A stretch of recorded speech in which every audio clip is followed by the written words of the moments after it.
സുവിശേഷത്തിന്റെ സാക്ഷ്യം വഹിപ്പാൻ ലഭിച്ച ഈ അവസരത്തിനായിട്ട് ദൈവത്തെ സ്തുതിക്കുന്നു. ആർക്കും യേശുവിനെ രക്ഷിതാവായി സ്വീകരിക്കാം. ഏത് വ്യക്തിക്കും. അത് മതമോ ജാതിയോ വർഗമോ വർണ്ണമോ ഒന്നും വിഷയമല്ല.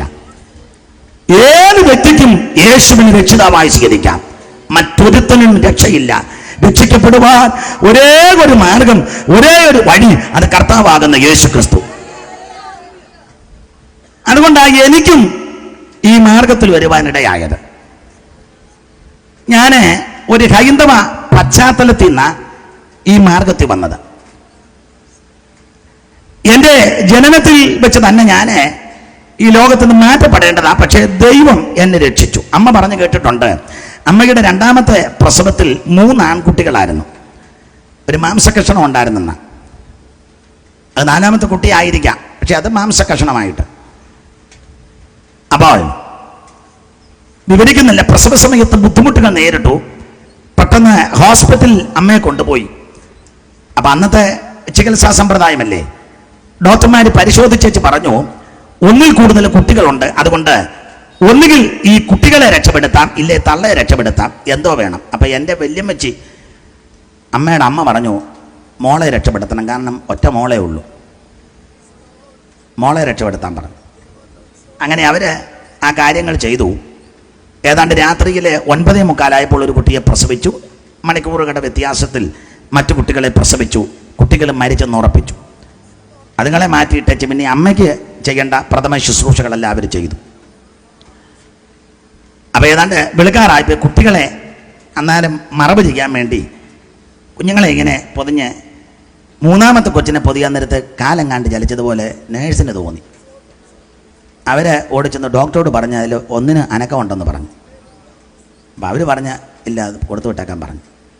അന്നത്തെ കാലമാണ്. ഇവർ വീണ്ടും വന്നെടുത്തപ്പം ഇത് പിന്നെ അനങ്ങുന്നു നന്നായിട്ട്. അപ്പോൾ അവരോട് ചെന്ന് ഡോക്ടർ പറഞ്ഞത് കൊച്ചു നന്നായിട്ട് അനങ്ങുന്നുണ്ടെന്ന് പറഞ്ഞു. ഓടി വന്ന് നോക്കിയപ്പം ജീവനുണ്ട്.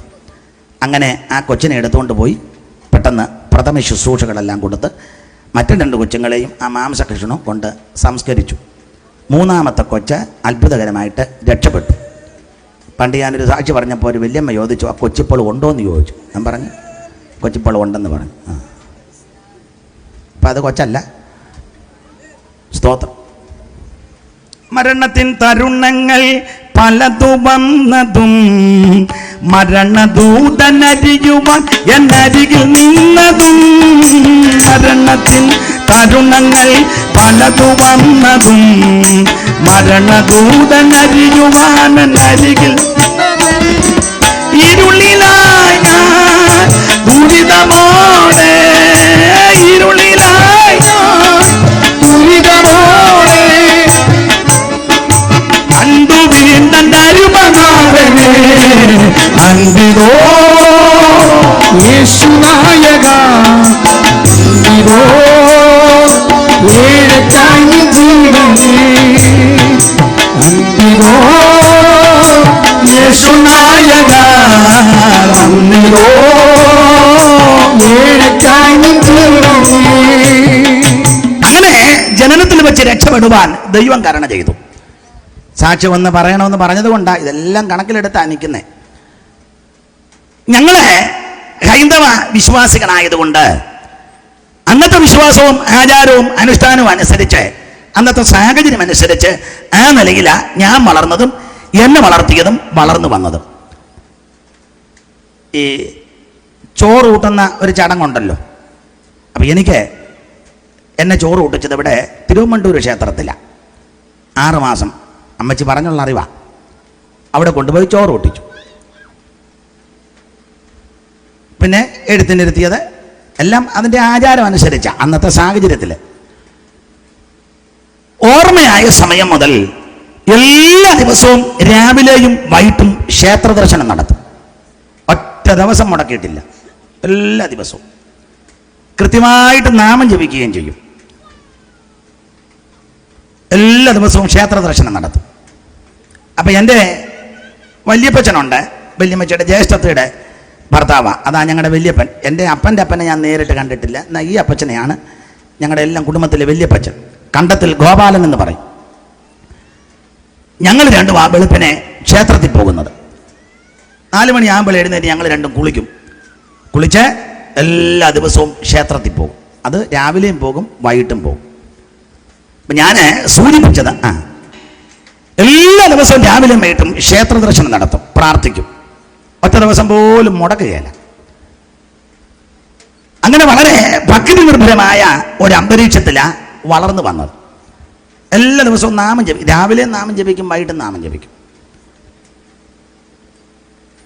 അതുകൊണ്ട് ചില കാര്യങ്ങളൊക്കെ ഇച്ചിരി തിട്ടമുണ്ട്. ഈ അടുത്ത കാലത്ത് ഞങ്ങളുടെ ഒരു ഒച്ചമ്മ മരിച്ചപ്പോൾ അവിടെ ഞാൻ ചെന്നപ്പോൾ അവിടെ ഇരുന്ന് 1-2 പേര് ചൊല്ലിയപ്പോൾ തെറ്റി. എന്നെ ഞാൻ പറഞ്ഞു കൊടുത്തത് ഇങ്ങനെയാണെന്ന് പറഞ്ഞു. എനിക്കറിയാവുന്ന ഭാഗം അവർ തെറ്റിച്ചത്, അതുകൊണ്ട് ഒത്തു. അപ്പം ഞാൻ സൂചിപ്പിച്ചത് എല്ലാ ദിവസവും വിവരിക്കുന്നില്ല അധികം. ഇങ്ങനെ ഭക്തി നിർഭരമായ അന്തരീക്ഷത്തിൽ ജീവിക്കുക. രാവിലെ ഞങ്ങളുടെ അവിടുത്തെ ക്ഷേത്രത്തിൽ ദർശനം നടത്തും, വീട്ടിലെ കാര്യങ്ങളിലൊക്കെ ചെയ്ത് സ്കൂളിൽ പോകുമ്പോൾ കടത്ത് കയറി, കുട്ടനാട്ട് കാവാലത്താ വീട്, കടത്ത് കയറി അക്കരെ ഇറങ്ങിയാൽ നടന്നാന്നല്ലോ പോകുന്നത്. അടുത്ത് ഒരു 5 ക്ഷേത്രമുണ്ട്. പള്ളിയറക്കാവ് ക്ഷേത്രം, അതിനോട് ചേർന്നൊരു 3-4 ക്ഷേത്രം കൂടെ. അവിടെ എല്ലാം കയറി തൊഴുതുന്നതിന് ശേഷമേ സ്കൂളിൽ പോകും. ഞാൻ ഓർപ്പിച്ചത് അത്രയ്ക്ക് ഭക്തിയോടാണ് ജീവിച്ചു വന്നത്. അപ്പോൾ എൻ്റെ നെറ്റിയിലെ കളഭക്കുറികൾ ഒരു 5-6 എണ്ണം കാണും. ഭസ്മക്കുറി കാണും, കളഭം കാണും, ഗണപതി ഹോമത്തിൻ്റെ പ്രസാദം അത് കാണും, മഞ്ഞപ്രസാദം കാണും. അത് ഞങ്ങളുടെ നാട്ടിലുള്ളവരോട് ചോദിച്ചാൽ പറയും. അതുകൊണ്ട് ഈ പിള്ളേരൊക്കെ കളിയാക്കി എന്നെ അന്ന് വിളിച്ചത്, ഒന്നേ പട്ടര് വരുന്നില്ലേ, പോറ്റി വരുന്നു, തിരുമേനി എന്നൊക്കെയാണ് വിളിക്കുന്നത്. തിരുമേനിയായിട്ടോ പട്ടനായിട്ടൊന്നുമല്ല, പട്ടനല്ല വട്ടനാണ്.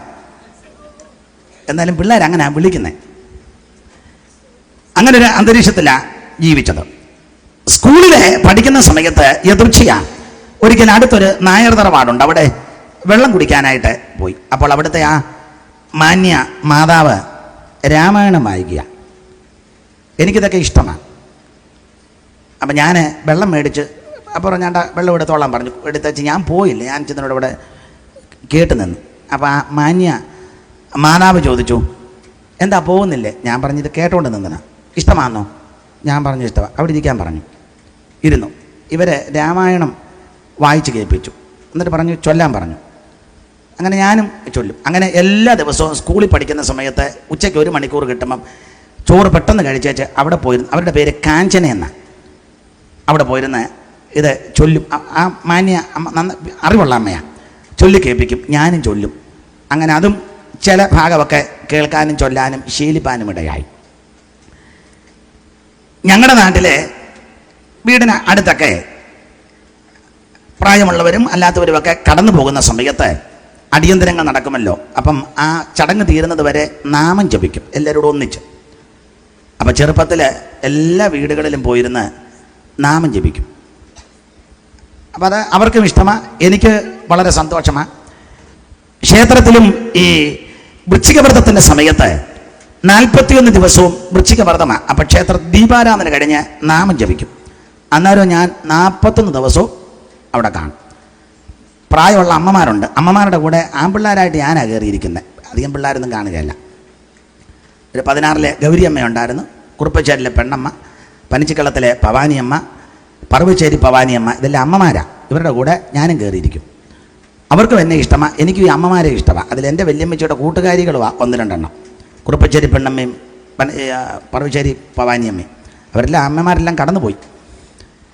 എല്ലാ ദിവസവും ക്ഷേത്രത്തിൽ ഈ വൃശ്ചികവ്രതത്തെ സമയത്ത് നാമം ജപിക്കും. അപ്പം ഞാനിത് സൂചിപ്പിച്ചത് അങ്ങനെ വളരെ ഭക്തിയോടെ എന്നാ ലാഭം വിധം ഞാൻ ജീവിച്ചു വന്നത്. ഇങ്ങനെ വരുന്ന സന്ദർഭത്തിൽ സുഖമില്ലാതെ പ്രയാസപ്പെട്ടു.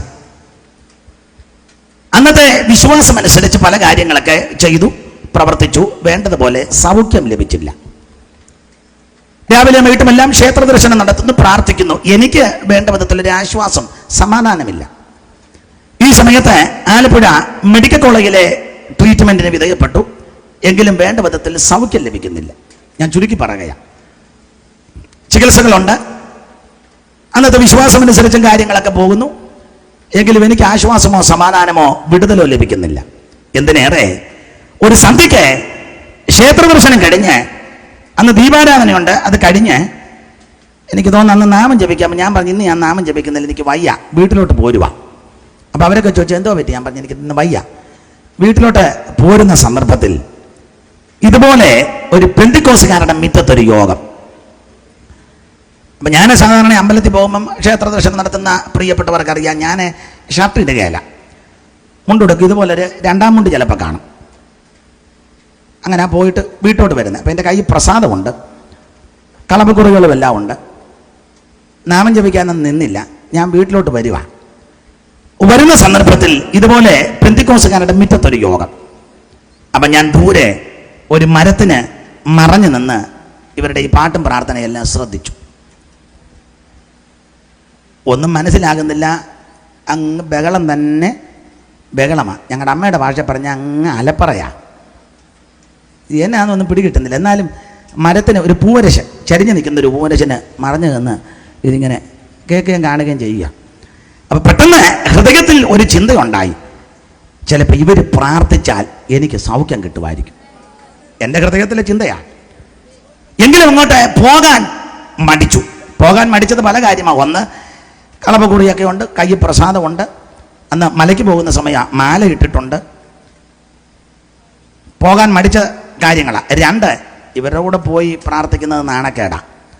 3, എൻ്റെ അപ്പന് കല്ല് ഷാപ്പിലെ ജോലിയാണ്, CITU തൊഴിലാളി യൂണിയനിൽ പെട്ടയാളാണ്. അപ്പം അദ്ദേഹം വരുന്ന സമയത്ത് വീട്ടിലും കാണണം. ഇങ്ങനെ പോയെന്ന് പറഞ്ഞാൽ അത് ബുദ്ധിമുട്ടുണ്ടാകും. തന്നെയല്ല, പല പ്രയാസങ്ങളാണ്. എങ്കിലും ഹൃദയത്തിൽ ഇങ്ങനെ ആഗ്രഹം, ഇവർ പ്രാർത്ഥിച്ചാൽ ചിലപ്പോൾ സൗഖ്യം കിട്ടുമായിരിക്കും. അറച്ചും മടിച്ചുമൊക്കെ നിന്നെങ്കിലും ഈ അസുഖത്തിൻ്റെ കാഠിന്യവും മനസ്സിൻ്റെ പ്രയാസമൊക്കെ നിമിത്തം ഇങ്ങനെ ചിന്തിച്ചപ്പോൾ ആ യോഗ സ്ഥലത്ത് നിന്നൊരു പയ്യൻ ഇതിലേക്കൂടെ വന്നപ്പോൾ ഞാൻ പയ്യനെ വിളിച്ചു പറഞ്ഞു, മോനെ, ആ ഉപദേശിയോട് പറയണം എനിക്ക് വേണ്ടി പ്രാർത്ഥിക്കാൻ.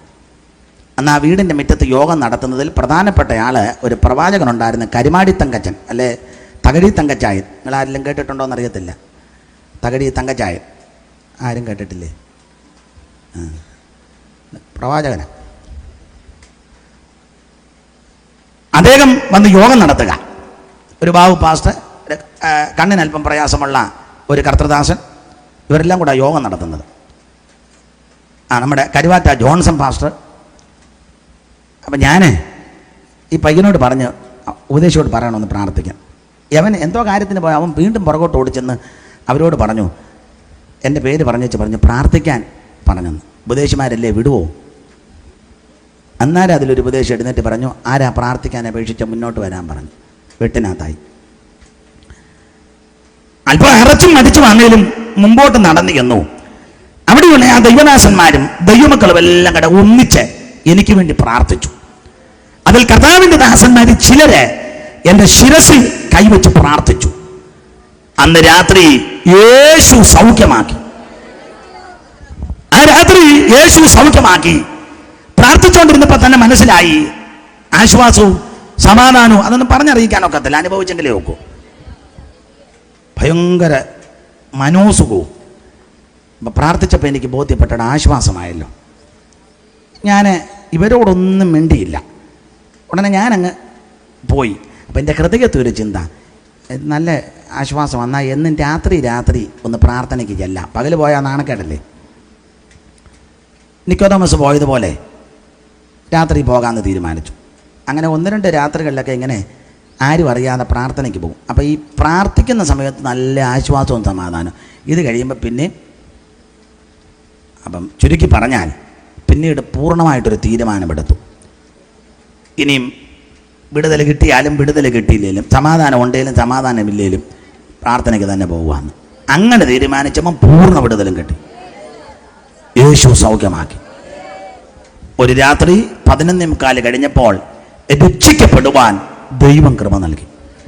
അങ്ങനെയാണ് ഈ മാർഗത്തിൽ ഞാൻ വന്നത്. അന്ന് മുതൽ ഇന്ന് വരെ ദൈവം നിർത്തി. അനേക ദൈവമക്കളുടെ പ്രാർത്ഥനയാലും ദൈവത്തിൻ്റെ വലിയ കൃപയാൽ ഇന്ന് വരെ നിൽക്കുവാൻ ദൈവം കരുണ ചെയ്തു. ഒരിക്കൽ കൂടിയും നിങ്ങളുടെ പ്രാർത്ഥനയെല്ലാം അപേക്ഷിക്കുന്നു. സ്തോത്രം. അതുകൊണ്ട് ഇന്ന് രാത്രി സാക്ഷ്യത്തോട് ബന്ധപ്പെട്ടുള്ള 1-2 കാര്യങ്ങൾ പറയുന്നത്, ഏത് പ്രശ്നങ്ങളാണെങ്കിലും യേശു പരിഹരിച്ചു തരും. അത് മാറാരോഗമാകട്ടെ, തീരാവ്യാധികളാകട്ടെ, മനപ്പീഡകളാകട്ടെ, മനോദുഃഖമാകട്ടെ, മനോരോഗമാകട്ടെ, സകല വിഷയങ്ങളും പരിഹരിക്കാൻ കഴിവുള്ളവനായ യേശു. 5 പൈസ കൊടുക്കണ്ട, അര കാശ് മുടക്കണ്ട, അര മൈൽ നടക്കണ്ട, യേശുവിനൊന്നും കൊണ്ട് കൊടുക്കുകയും വേണ്ട. സ്തോത്രം. ഒന്നും യേശുവിന് വേണ്ട, യേശുവിന് നിന്നെ മതി. സ്തോത്രം. ഇന്ന് രാത്രിയിലും കർത്താവ് ഹൃദയത്തിൻ്റെ വാതിൽക്കൽ നിന്ന് മുട്ടുക. ഇന്ന് രാത്രി പ്രാർത്ഥിക്കുക, യേശുവേ എന്നെ രക്ഷിക്കണം. സൂക്ഷം നിന്നെ രക്ഷിക്കും. സ്തോത്രം. ജീവിതം സമർപ്പിക്ക്, രക്ഷപ്പെടും. അതെ, ഇങ്ങനെ ഈ മാർഗത്ത് വരുവാൻ ദൈവം കൃപ നൽകി.